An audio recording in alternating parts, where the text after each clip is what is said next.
हमारी आज की कहानी दो सहेलियों से शुरू होती है, जिनमें से एक का नाम डॉली और दूसरी का नाम एडी था। ये दोनों छोटी छोटी चोरियां कर अपनी जिंदगी व्यतीत करती थी और इसी कारण इनके पीछे हमेशा पुलिस ही लगी रहती थी। आज भी पुलिस वालों की नजर जब इन पर पड़ती है तो वे इनके पीछे पड़ जाते हैं। पुलिस ने इन्हें कई बार पकड़ने की कोशिश की थी, लेकिन ये दोनों हर बार उन्हें चकमा देकर भाग जाती थी। वैसे आज भी इन दोनों की किस्मत अच्छी थी और वो आज भी भागने में सफल हो जाती है। अब कहानी शुरू होती है एक स्पेसशिप से।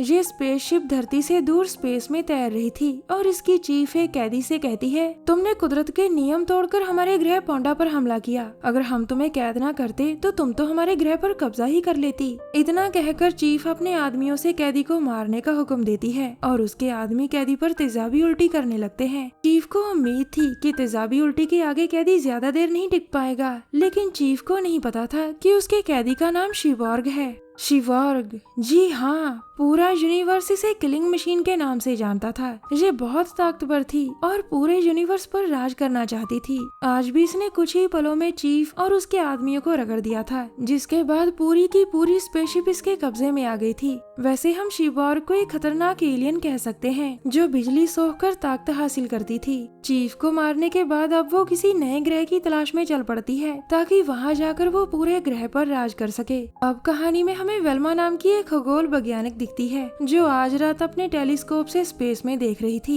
इसी दौरान वो देखती है कि कोई चमचमाती हुई चीज तेजी से धरती की तरफ बढ़ रही थी और वो धरती से कभी भी टकरा सकती थी। अब वेल्मा जल्दी जल्दी अपनी गाड़ी में बैठकर उसी तरफ जाती है जहाँ उसे टक्कर होने की पूरी उम्मीद थी। दूसरी तरफ एक पपी फार्म में स्पेस से गिरकर एक चीज धरती से टकराती है। इस टक्कर की आवाज फार्म के सिक्योरिटी गार्ड्स ने भी सुन ली थी, लेकिन उन्हें क्या पता था कि धरती से टकराने वाली चीज शिवॉर्ग की स्पेसशिप थी। दरअसल स्पेसशिप में कोई खराबी आ गई थी, जिसके कारण शिवॉर्ग धरती पर पहुंच गई थी। अब गार्ड्स उसके पास आकर जैसे ही उसकी मदद करने लगते हैं तो वो उन पर ही हमला कर देती है। अगले दिन सुबह वेल्मा भी उसी सुनसान जगह पर पहुँच गई थी जिस जगह पर स्पेसशिप की टक्कर हुई थी। उसे जहाँ एक अजीब सी लाश दिखती है और ये लाश उसी सस्ते बंदे की थी जिस पर स्पेसशिप गिरी थी। वेल्मा जल्दी जल्दी उस लाश का ब्लड सैंपल लेती है ताकि उसकी मौत का कारण जान सके, मगर जब वो लाश में हरे रंग का ब्लड देखती है तो उसे बहुत हैरानी होती है। इससे पहले कि वेल्मा कुछ समझ पाती, अचानक शिवॉर्ग वहाँ आकर उसे दबोच लेती है। थोड़ी ही देर बाद इस सुनसान जगह पर डॉली और एडी अपने तीसरे साथी एरिक के साथ आती है। ये तीनों आज पपी फार्म में चोरी करने आए थे और ये जल्द ही फार्म का ताला तोड़ देते हैं। अब तीनों दोस्त धीरे धीरे आगे बढ़ रहे थे, लेकिन वो इस बात से अनजान थे कि गार्ड्स की नजर उन पर पड़ चुकी है। शिवॉर्ग ने फार्म के गार्ड्स को मशीन में बदल दिया था ताकि धरती पर राज करने में वो उसकी मदद कर सके। थोड़ी ही देर बाद वो तीनों दोस्त फार्म के स्टोर में पहुंच गए थे, मगर वहाँ कई कुत्तों की लाशें देखकर उनकी हालत पतली हो जाती है। अब वो जैसे ही स्टोर से बाहर निकलने का फैसला करते हैं, तभी दरवाजे पर गार्ड आकर कहता है, मरने के लिए तैयार हो जाओ। इतना कहकर वो दोनों लड़कियों पर टूट पड़ता है और अपनी तरफ से उन्हें मारने की पूरी कोशिश करता है। मौत को सामने देखकर दोनों लड़कियां भी पूरी ताकत से उसका मुकाबला करती हैं, जबकि एरिक डरकर पहले ही वहां से भाग गया था। इस लड़ाई में वो दोनों इतनी बहादुरी से लड़ती हैं कि आखिर में गार्ड मारा जाता है। उधर एरिक को नैन्सी नाम की एक औरत ने दबोच लिया था। शिवॉर्ग ने नैन्सी को भी मशीन में बदल दिया था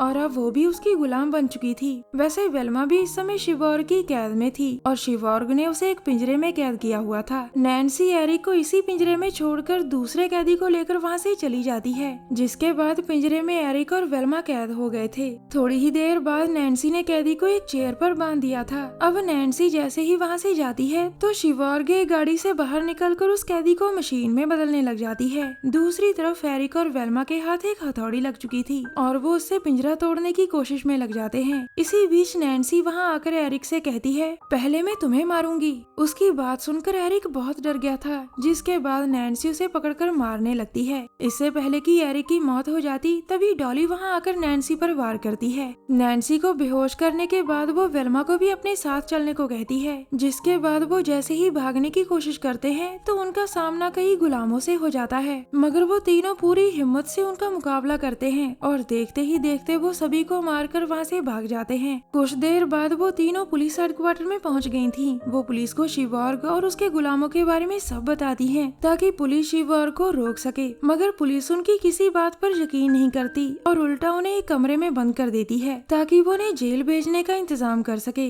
इसी बीच उनका पीछा करती करती नैन्सी भी हेडक्वार्टर तक पहुंच गई गई थी और जहाँ आते ही वो पुलिस को मारने लग जाती है। वैसे शिवौर के गुलामों ने भी इंसानों के खिलाफ जंग शुरू कर दी थी। उनके सामने जो भी इंसान आता था वो उसे मारकर खा जाते थे। इसी दौरान एक जगह पर सैम नाम के एक ऑफिसर को एक लाश दिखाई देती है। वो जैसे ही इस जगह की छानबीन करने लगता है तो उसे दो गुलाम लड़कियां नजर आती हैं जो इस समय लाशें खा रही थीं। ये देखकर सैम उन पर गोलियां चलाता है लेकिन लड़कियों पर उनका कोई असर नहीं होता। अब वो सैम को पकड़कर उसे मारने ही वाली थी कि तभी सैम किसी तरह अपनी जान बचाकर वहाँ से भाग जाता है। दूसरी तरफ शिवौर्ग ज्यादा से ज्यादा पावर सोख कर और ताकतवर बनने की तैयारी कर रही थी, लेकिन जब उसे उम्मीद के मुताबिक ताकत नहीं मिलती तो उसे बहुत गुस्सा आता है। ज्यादा ताकत पाने के लिए उसे ज्यादा पावर की जरूरत थी और तभी उसके पास पड़े टीवी में न्यूज आती है, शहर का पुराना पावर हाउस फिर से चालू हो गया है। टीवी पर यह न्यूज सुनकर शिवौर्ग बहुत खुश हो गई थी। उधर डॉली और एडी किसी तरह कमरे से बाहर निकल आई थी, जिसके बाद सैम उन्हें गाड़ी में बिठाकर वहाँ से ले गया था। इसी दौरान शिवौर्ग भी पुराने पावर हाउस तक पहुंचकर सारी पावर सोख लेती है, जिसके बाद वो इतनी ताकतवर बन गई थी कि एक ही पल में उसने पूरे शहर के लोगों को गुलाम बना लिया था। अब ये सभी गुलाम सैम की गाड़ी के पीछे लग जाते हैं और इसी बीच घबराहट के कारण सैम की गाड़ी का एक्सीडेंट हो जाता है। शिवौर्ग चाहती तो वो सैम और लड़कियों को भी मशीन में बदल सकती थी, लेकिन उसने ऐसा इसलिए नहीं किया था क्योंकि वो उन्हें अपने हाथों से मारना चाहती थी। अब सैम और तीनों लड़कियों को गुलामों ने घेर लिया था, जिसके बाद उनके बीच जोरदार लड़ाई होती है। हालांकि लड़कियां गुलामों का काफी मुकाबला भी करती हैं, लेकिन उनकी संख्या ज्यादा होने के कारण उन्हें वहाँ से भागना ही पड़ता है। कुछ देर बाद सैम और लड़कियां वेल्मा के घर पहुँच गयी थी, जहाँ वेल्मा ने बताती है कि कुछ दिन पहले मैंने एक लाश का ब्लड सैंपल लिया था और उसका ब्लड काफी स्पेशल था। मैंने उस ब्लड की स्टडी कर एक ऐसी दवा बना ली है जो शिवौर्ग को खत्म कर सकती है।